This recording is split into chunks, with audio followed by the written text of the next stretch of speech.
The Richest Man in Babylon. I've been looking forward to reviewing this book. I just finished it. Recently, I've been going through a bunch of financial help books, just like reading all of them, just to see which ones I like the most and which ones offer the most valuable advice. They're all pretty good. Most of the popular financial help books out there are really good, give great advice. I'm going to make a review on this one though, because it is my personal favorite, and for good reason. It's called The Richest Man in Babylon.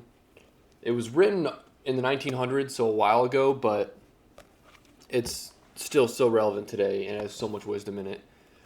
What's unique about this book is the author gives his advice, his financial advice through stories of people who lived in Babylon, an ancient city that existed so long ago, like thousands of years ago.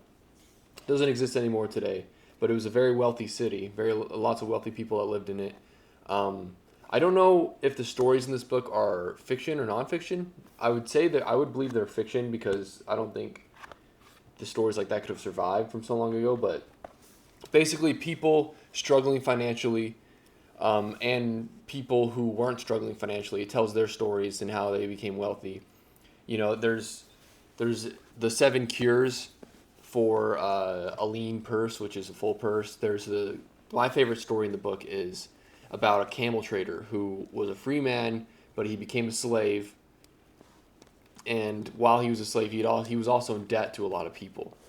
And he tells his story of how he became a free man to a slave, to a free man again, and a free and wealthy man. That is my favorite story by far. It also tells his story on how he was in debt and how he became wealthy and paid everyone back through like a series of like 7 tablets. He engraved on the tablets. He wrote his story of how he slowly but surely overcame his debt, paid it all off, and became financially independent. His wife moved back in with him because he couldn't support his wife or his own means. He got everything back. And like through all these stories, it's giving you laws, like fundamental laws of how to become wealthy, fundamental laws of how to pursue wealth, how to keep it. My favorite one is 1/10 of all you earn is yours to keep. And it's basically the book's way of saying, 1/10 of all you earn, save it. It's yours. Don't spend it. Keep it. Don't spend it on anything. Don't waste it. Learn how to live with 9/10 of your earnings and take that 1/10 and put it away. Don't use it. And then obviously it builds off that, talking about, use that 1/10, invest it in something where it'll make children and where its children will make money. Basically talking about compound interest. There's also a good story where I think his name is Arcad. He's the wealthiest man in Babylon. A lot of the stories revolve around him. Arcad is the wealthiest man in Babylon. It basically talks about him a lot. And one of the stories is he sends his son off for 10 years saying, come back to me in 10 years if you've proven that you're a wealthy man and you know how to handle money. You can, have my estate once I die, which was also a really good story. It tells the story of the son, how he learns how to handle money, the mistakes he makes in the beginning with the money. Because his father gives him money and then he loses it all, but then he slowly regains all the money and more. So it's his story of becoming like financially independent and learning what not to do with your money. But there's also another story where Arcad has a group meeting and they talk about like fortune and luck and how to what role luck plays in earning money and stuff like that. Just so many great stories in The Richest Man in Babylon. It's also a relatively short book, 107 pages, I believe. And there's a little history lesson at the end that talks about the actual Babylon, the ancient city of Babylon, which is really cool because the ancient city of Babylon, once again, did exist.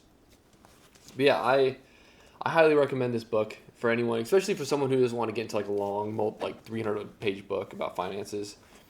This keeps it very simple, very grounded, nothing confusing, nothing technical. If anything, it's entertaining because, like I said, all the lessons are embedded in stories.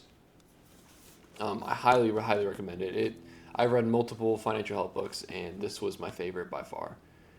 It's just very digestible, very easy to read. It doesn't get too complicated. I'm not a very smart guy, so the financial help books that get into too many technicalities, they can get a little difficult for me to understand, and I would assume for the average person. So once again, that's why I recommend this book. I might just want to make a quick review on it, talk about it for a second, and just give my advice and give my opinion on it. Once again, I recommend it. If you're out there learning how to get, trying to get better with your finances and needing a place to start, The Richest Man in Babylon is a great place to start, and I highly recommend reading it.